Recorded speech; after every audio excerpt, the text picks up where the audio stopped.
नौकर जोर लगा लगाकर मेरा मसाज करता। मैं उसको पैसे पकड़ाती तो कहता, रहने दो मालकिन, वसूली रात को करूंगा।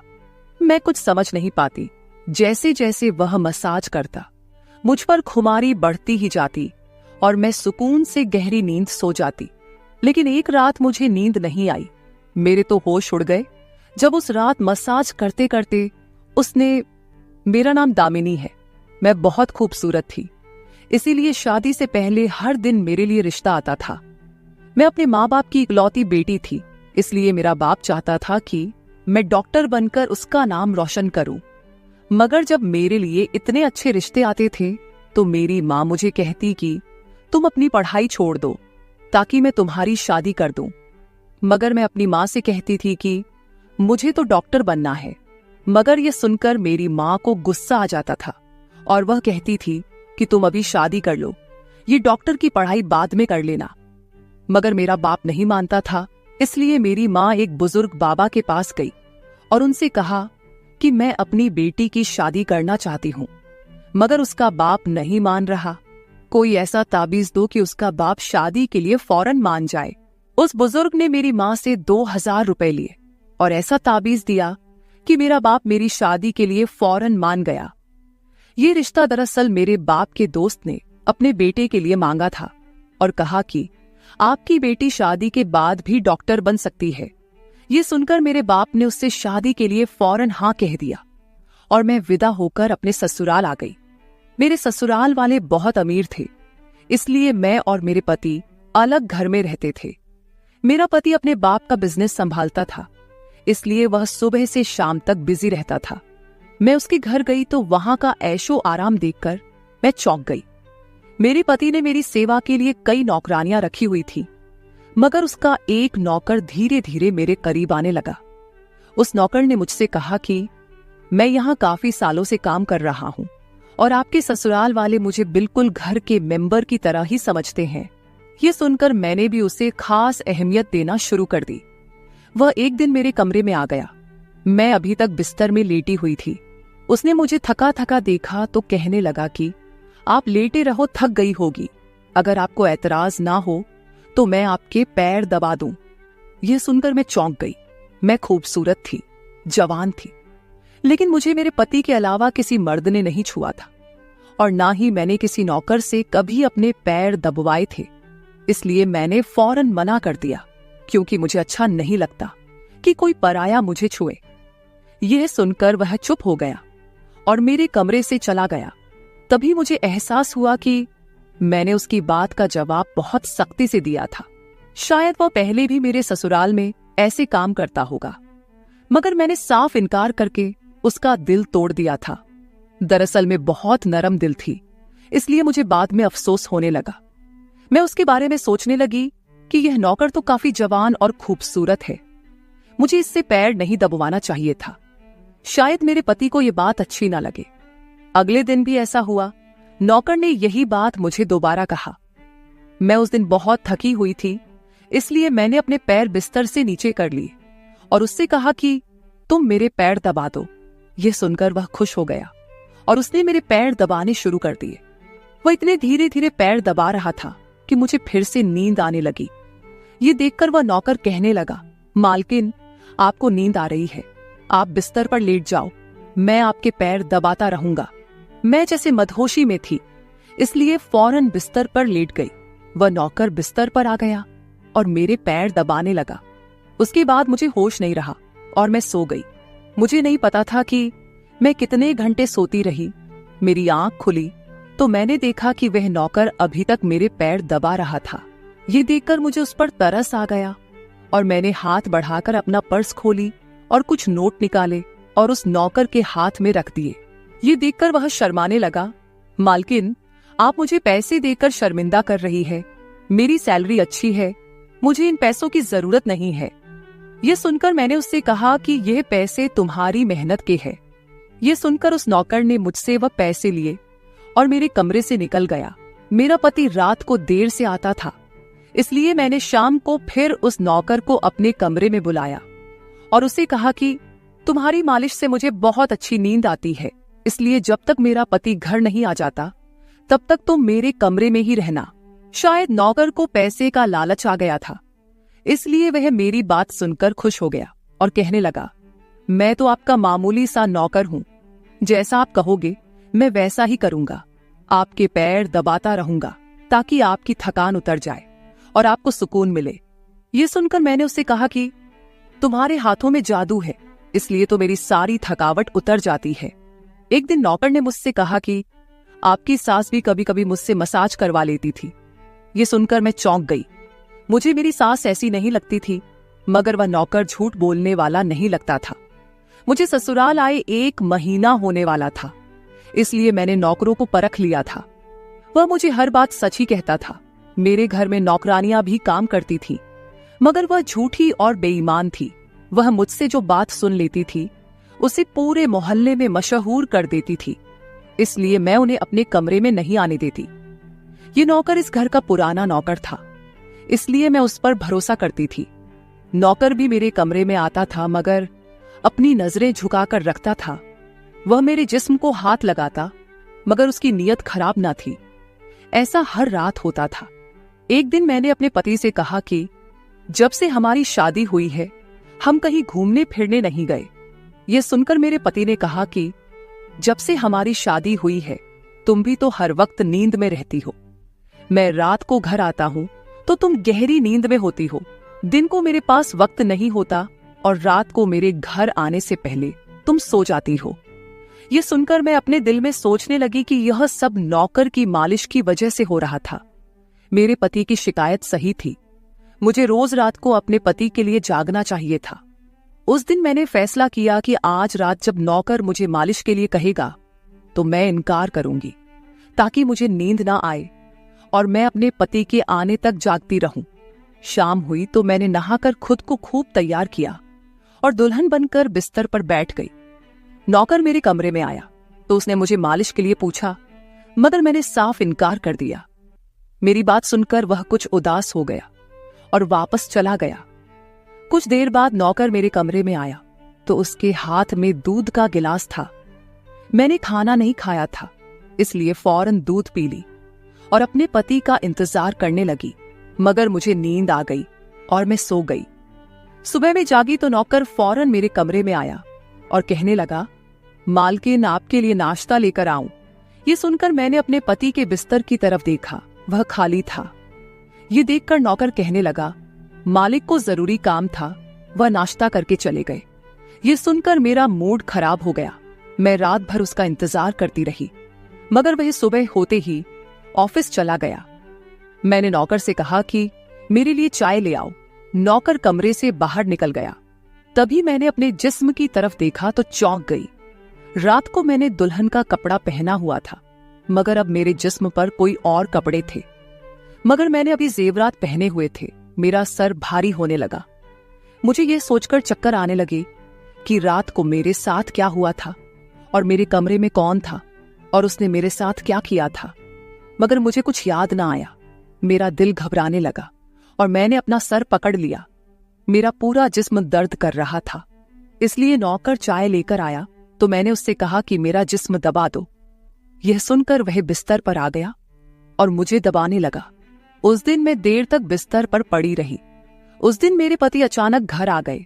मैंने उसे देखा तो उस पर बरस पड़ी। मैं रात को तुम्हारे लिए दुल्हन बनकर जागती रही, मगर तुम नहीं आए। ये सुनकर मेरे पति कहने लगे, मैं रात को कमरे में आया तो तुम गहरी नींद में थी, इसलिए मैंने तुम्हें नहीं जगाया।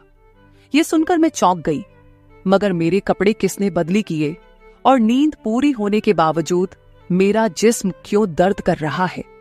मैं उलझ गई थी। मेरे पति कहने लगे, अच्छा ठीक है, मूड खराब करने की जरूरत नहीं है।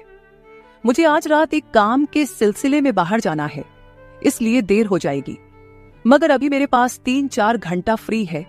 अगर तुम कहो तो हम अभी कहीं बाहर जा सकते हैं। ये सुनकर मेरा मूड खुद ब खुद ठीक हो गया और मैं सारी रात वाली बातों को भूलकर खुश हो गई। शादी के बाद यह पहला मौका था कि मैं अपने पति के साथ कहीं बाहर जा रही थी। मैं जल्दी जल्दी तैयार होने लगी, जबकि मेरा पति गाड़ी में बैठकर मेरा इंतजार करने लगा। उस वक्त नौकर मेरे कमरे में आ गया और मुझसे पूछा, मालकिन आप कहीं जा रही हैं क्या? ये सुनकर मैंने उससे कहा कि हाँ, मगर तुम क्यों पूछ रहे हो? ये सुनकर नौकर कहने लगा, मैं आपका नौकर हूं, मगर आपको यही सलाह दूंगा कि आप बाहर नहीं जाओ, क्योंकि आपका जिस्म थक जाएगा। ये सुनकर मुझे गुस्सा आ गया और मैंने उससे कहा कि तुम मेरे नौकर हो, मेरे पति बनने की कोशिश मत करो। ये कहकर मैं बाहर चली गई। न जाने मुझे किस बात पर गुस्सा आ गया था। मैंने उस नौकर को खूब खरी खरी सुना दी। वह भी अपनी औकात जान गया था। तभी तो मैं जब घर आई तो वह मेरे सामने नहीं आया। मेरे पति मुझे गेट पर उतारकर वापस बाहर जा चुके थे। जबकि मैं अंदर आई तो मेरा सारा जिस्म बुरी तरह दुख रहा था। शायद मेरे जिस्म को मालिश की आदत हो गई थी। तभी तो रात होते ही वह मालिश के लिए तड़पने लगता था। लेकिन मैंने उस नौकर को नाराज कर दिया था, इसलिए आज वह मेरी मालिश करने नहीं आया। मगर मुझे उसकी जरूरत थी, इसलिए मैंने एक नौकरानी को बुलाया और उस नौकर को बुलाने को कहा। थोड़ी देर गुजरी थी कि वह नौकर मेरे कमरे में आ गया, मेरे बिस्तर पर बैठ गया और चुपचाप मेरे पैरों को दबाने लगा। यह देखकर मुझे शर्मिंदगी हुई। मैंने उसे इतना बुरा भला कहा, मगर उसने मेरी बात को बिल्कुल बुरा नहीं माना। मैंने उसे चुप देखा तो कहने लगी, मुझे उस वक्त पता नहीं क्या हो गया था, इसलिए मैंने तुम्हें खरी खरी सुनाई। मैं इतने दिनों के बाद अपने पति के साथ कहीं बाहर जा रही थी, इसलिए मुझे तुम्हारा टोकना अच्छा नहीं लगा, इसलिए मुझे माफ कर दो। मैं उसकी मालकिन थी और उसे इस काम के पैसे देती थी, मगर अब भी मुझ में इंसानियत जिंदा थी, इसलिए मैंने मालिक होकर भी नौकर से माफी मांग ली। क्योंकि वह भले ही नौकर था, मगर वह एक इंसान भी तो था। मेरी बात सुनकर वह नौकर कहने लगा, मैं आपका नौकर हूं, इस काम के लिए मैं आपसे सैलरी लेता हूं, इसलिए आपको हक है, आप जो चाहे मुझे कह दे। ये सुनकर मैं चुप हो गई, मगर मैंने सोच लिया था कि आइंदा इससे ऐसा कुछ नहीं कहूंगी। वह उस रात देर तक मेरी मालिश करता रहा और फिर मुझे नींद आ गई। मुझे नहीं पता था कि नौकर मेरे कमरे से कब निकला और कब मेरे पति घर पर आए। मैं सुबह उठी तो मेरा पति बाथरूम में था और बाहर जाने के लिए तैयार हो रहा था। मैं उसे हैरानी से देखने लगी। पता नहीं आजकल मुझे क्या हो रहा था। नौकर की मालिश से मुझे इतनी गहरी नींद आती कि मुझे किसी बात का होश ना रहता था। मुझे इस बात का भी पता नहीं चलता था कि मेरा पति कब कमरे में आता था। मैं सोचने लगी कि इस नौकर की मालिश में ऐसा क्या जादू था कि वह मेरे पति के आने से पहले ही मेरी मालिश करता, तो मैं अचानक गहरी नींद में सो जाती थी। सुबह जब मैं उठती तो मेरा सर भारी महसूस होता और मैं चलने फिरने के काबिल नहीं रहती। मगर यह बात मैंने अपने पति को नहीं बताई, क्योंकि मैं नहीं चाहती थी कि ये बात मेरे पति को पता चले कि मैं उस नौकर से मसाज करवाती थी। एक दिन मेरा पति दिन के वक्त घर पर ही रहा। मैंने नौकर से घर के सारे काम करवाए, अपने कमरे में नहीं आने दिया।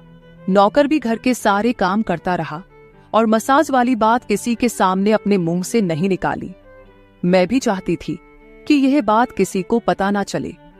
इस दौरान जब मेरा पति घर से बाहर जाता था, मैं उस नौकर को कमरे में बुला लेती थी।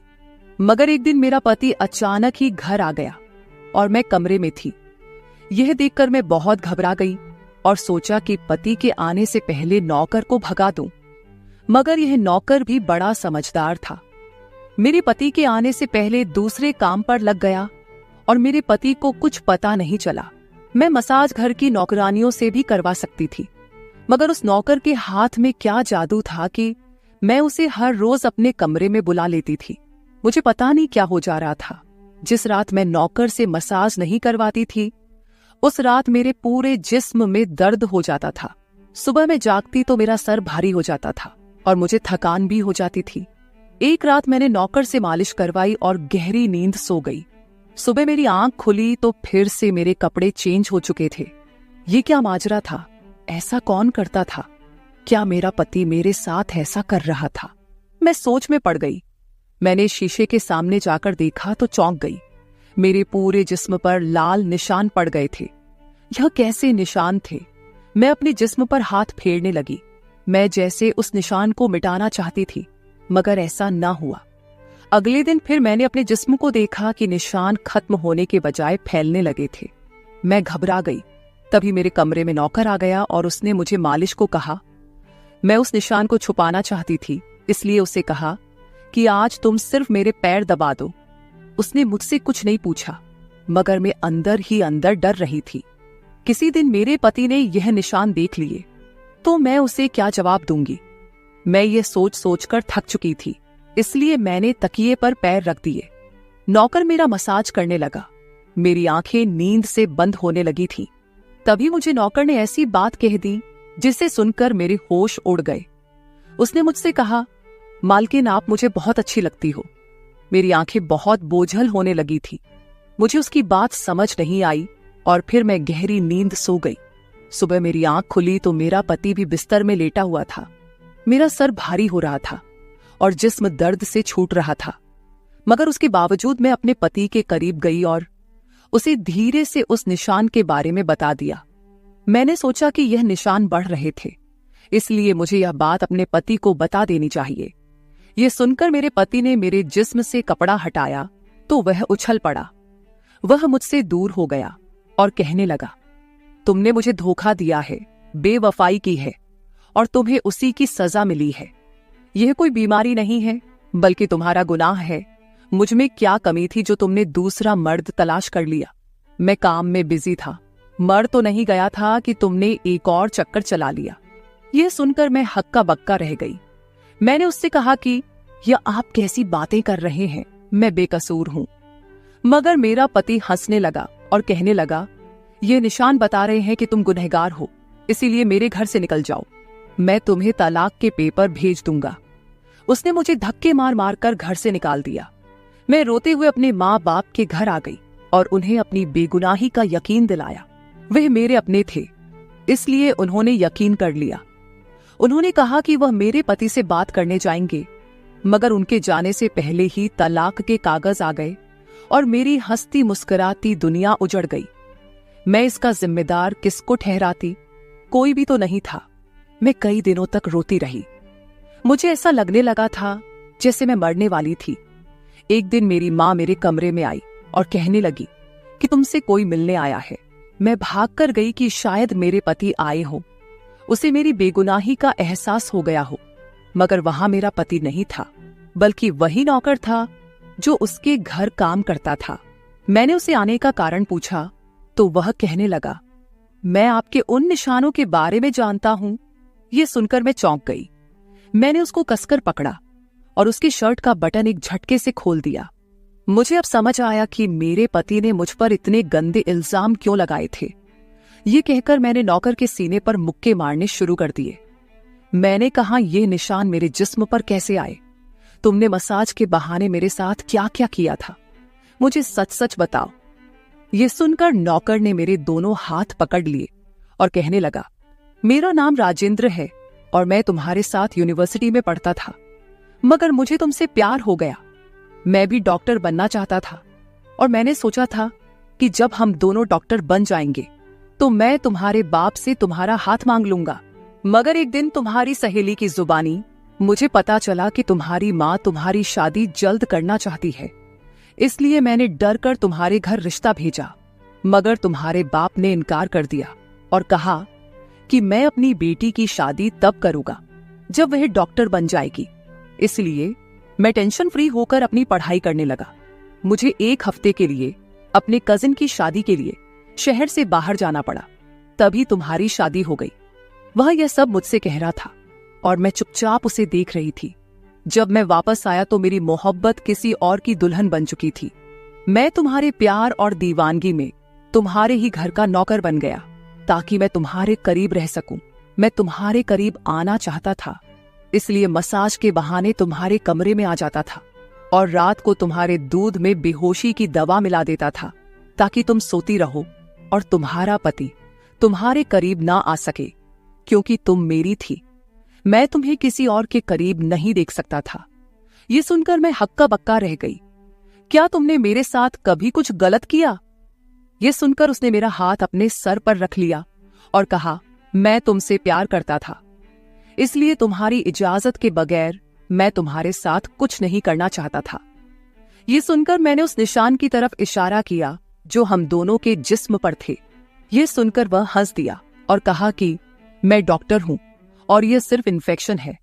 ये मैंने इसलिए किया ताकि तुम्हारे पति को हम दोनों के ऊपर शक हो जाए। ये कहकर उसने मुझसे माफी मांग ली और मैंने पूरे 1 साल उसे सजा देने के बाद माफ कर दिया और फिर उसके साथ शादी कर ली। तो मेरे प्यारे दोस्तों, ये थी हमारी आज की छोटी सी कहानी। आपको ये कहानी कैसी लगी कमेंट करके जरूर बताएं। अगर आपको ये कहानी पसंद आई हो तो इसे लाइक करें और अपने दोस्तों के साथ शेयर करें। अगर आप ऐसी ही और भी इंटरेस्टिंग और रोमांटिक कहानियां सुनना चाहते हो तो चैनल को सब्सक्राइब जरूर कर ले और बेल आइकॉन ऑन कर ले ताकि आपको मेरी हर कहानी समय पर मिल सके। कल मिलेंगे एक और नई कहानी के साथ। धन्यवाद।